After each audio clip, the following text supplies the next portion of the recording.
Hey everyone, this is Mike from the Comic Book Trove here today with another book review, and today I'm going to be taking a look at the Batman Hush Deluxe Edition from DC. Now this is the 2017 release of this book. This was branded as the 15th anniversary edition, and they are actually going to be re-releasing this book later this year, changing it to the 20th anniversary edition. Other than that change in anniversary date, it doesn't look as though there's going to be any difference really in the book itself. They even seem to be using the same cover, this Jim Lee artwork featuring Batman and Catwoman. It's a really cool image, but given that there is a re-release of this book coming up, I thought I would do an overview of it today, flick through it, and maybe help you make up your mind as to whether or not you want to pick that up. Although, I will say, it seems as though you can still buy this version of the book. Before I started filming this, I did have a look for it online to check, and I could still find copies of this available for sale in places like Amazon, so it doesn't look as though you actually have to wait for that 20th anniversary edition, unless you really want to have the most up-to-date version. But as I say, all the contents are going to be the same anyway, so it doesn't seem like it really matters. But I suppose this might be a little bit different. They might change the design of the dust jacket. The cover there, as I said already, really cool image there by Jim Lee. The spine, pretty plain, just kind of black background, small font, giving you the title and the creator names. The back as well is a little zoom in on that same cover image, and you get a blurb here that explains a little bit about the book and gives you the contents. So it's the full Hush story arc that ran through Batman issues 608 to 619. There's also a very, very short two-page little prologue or introductory story, not sure how best to describe it, from Wizard Zero. The hardcover itself, this is quite nice, I like it. It's got this kind of watercolour art style that you see throughout the book for some of the flashback sequences that take place. But overall quite minimalist design with this kind of white background. And then these white bookend pages as well. So, I'll give a spoiler warning here for this Hush story, because I will talk a little bit about the material and obviously showcase some artwork. So, if you don't want to see/hear me talk about things because you haven't read Hush yet, and you don't want me to spoil it for you, well, I would hate to spoil it if you don't want that. So, fair warning, you might want to come back and check this out another time if so. But otherwise, feel free to stick around. We'll take a look through it. Now, this is the Wizard Zero, couple of issues, just an introductory thing, bit of a throwaway story really, to be honest. The pages we just flicked through to get to this point is an interview between a DC interviewer and Jim Lee and Jeff Loeb, just talking about kind of how this series came to be and how they got started with it. The main story starts here, so let's just dive in. The first thing I have to point out, because it's the standout element of this book for me, it's the stunning artwork by Jim Lee and Scott Williams. I just think they bring some excellent stuff here, and there's so many iconic pages and images from this story that are kind of burned into my mind because they're just so great and memorable to me. But the story is certainly very fun. I kind of see this book as being a sort of spiritual successor or sequel to The Long Halloween and Dark Victory. Of course, both those stories are also written by Jeff Loeb, and I believe that Loeb brings a very similar style of storytelling to this book as he did with those, in the sense that there is a central kind of mystery element going on in this story. There is some new villain on the scene causing trouble for Batman, and he can't quite figure out who it is, but he's causing a lot of problems in Batman's life. And as also in those stories, Long Halloween and Dark Victory, again here we get a large cast of characters who appear throughout. Lots of different members of the Rogues Gallery, different villains, different supporting characters. Catwoman features very prominently in here. Catwoman's butt features very prominently on this page. And Jim Lee draws an awesome Catwoman and an awesome Poison Ivy. I've got to point that out. But yeah, so it's just a really cool story, really fun. Huntress, really like Jim Lee's Huntress as well. As you kind of go through the story, but I will say that I believe this is a weaker story than The Long Halloween and Dark Victory. I don't rank it as being as good as those. It's not right up there for me. It's a fun story that you can read, and I have read it a few times over the years, but it's got a kind of blockbuster feel to it, you know, like a summer blockbuster movie type thing. A lot of action, a lot of fun scenes, but not really the most thought-provoking story.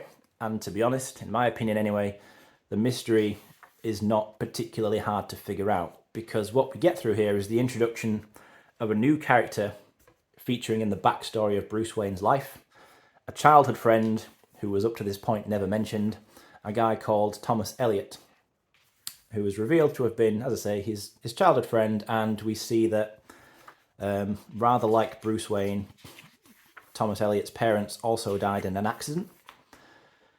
Now, when you have a mystery story here that features some new villain apparently causing problems for Batman at the same time where a new character is mysteriously introduced as having featured at some point in Batman's past, it's not that difficult to put two and two together and think that it's very possible that those two are going to be one and the same person. And quite unsurprisingly, that is exactly what happens in the end. So Hush is the name of the villain, and Hush does turn out to be Thomas Elliot. Now, it's a surprise that didn't catch me out at all. I'd predicted it long before I got to the ending because it was just too convenient for this story to introduce the Thomas Elliot as a brand new character and at the same time as a mysterious new villain. It's just quite, I don't know, it wasn't a very effective surprise for me in the end. Maybe you disagree on that one, but nevertheless, as I say, it is a fun story. It's a bit of a roller coaster ride. It's kind of non-stop, fast-paced, so it's not boring. I would certainly say that. You get a cool story here as well. I do like this. Again, it's not necessarily the best story ever, but it's undoubtedly a fun story. And that's what I really have to describe this book as. It's just a lot of fun. And this bit where Poison Ivy kind of brainwashes Superman. So we get just another fight between Batman and Superman. So many of those throughout history. But it's a cool, very well illustrated fight by Jim Lee.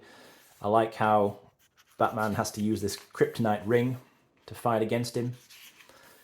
And some of the pages here are just stunning artwork. You know, I can critique the story for not necessarily being the best mystery and all that, but this really is some fantastic artwork, and it's just great to see it in this oversized format. You know, if you're a Batman fan, I don't see why you wouldn't at least kind of like this story. You know, it's definitely quite good to have a read through. And so many characters show up as well, so you get to see Jim Lee's take on so many different characters. You know, we've got classic Harley Quinn here in the Jester costume. Love that. Just page after page of great artwork, honestly. And then we get the Joker, I think, in a moment turns up. Again, just another great rendition of the character by Jim Lee. Where's that? Here, yeah. Beautiful stuff, honestly.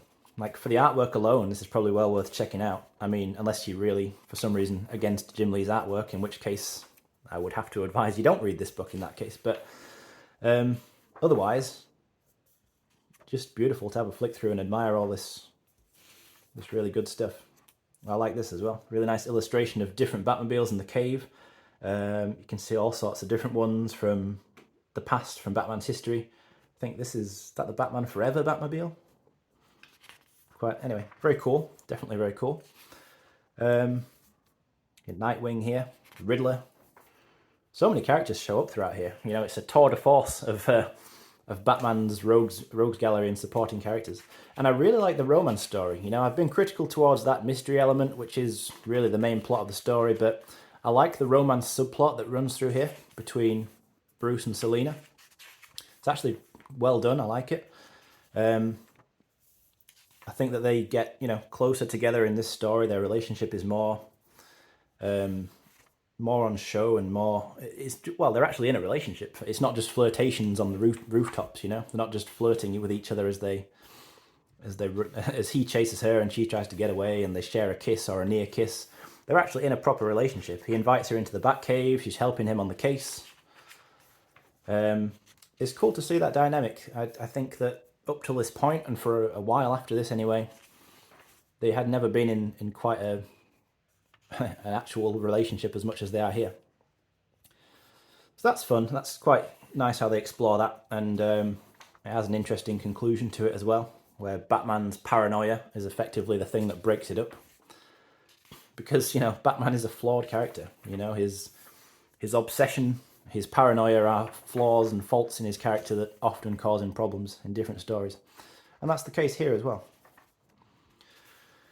So, in terms of kind of where do I rank it amongst Batman stories, it's not up there with Long Halloween and Dark Victory, you know, Year One, Dark Knight Returns, the all-time classic stuff. I don't quite put it that high up, but definitely a book that I'm very happy to have in the collection, something I enjoy reading now and then. And if nothing else, you know, you can at least flick through the book periodically and take in some of the great artwork in here. So in the back we get some of these different variants and alternative covers. Always really liked that. The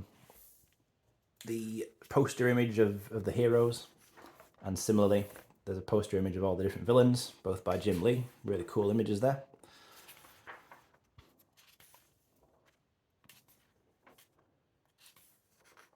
And then there are some of these like annotations talking about specific covers and panels from throughout the book. Another interesting thing to read through. And some original sketches as well in the back by Jim Lee. So a really nice collection overall. I think a good deluxe edition to have, whether or not you pick up this version or the upcoming 20th anniversary one. I'm sure they're going to be basically exactly the same as each other. But let me know what you think about Batman Hush, whether or not you've got it in you know, a deluxe edition like this. Was there an absolute edition? I can't even remember. There definitely should be if there isn't. Or trade paperback even, or just however you've read it. Let me know what you think about it. Do you plan on getting either this deluxe edition or the new release? Yeah, and maybe where do you consider it to rank amongst other Batman stories? Is it one of your favourites? Do you just not like it that much even?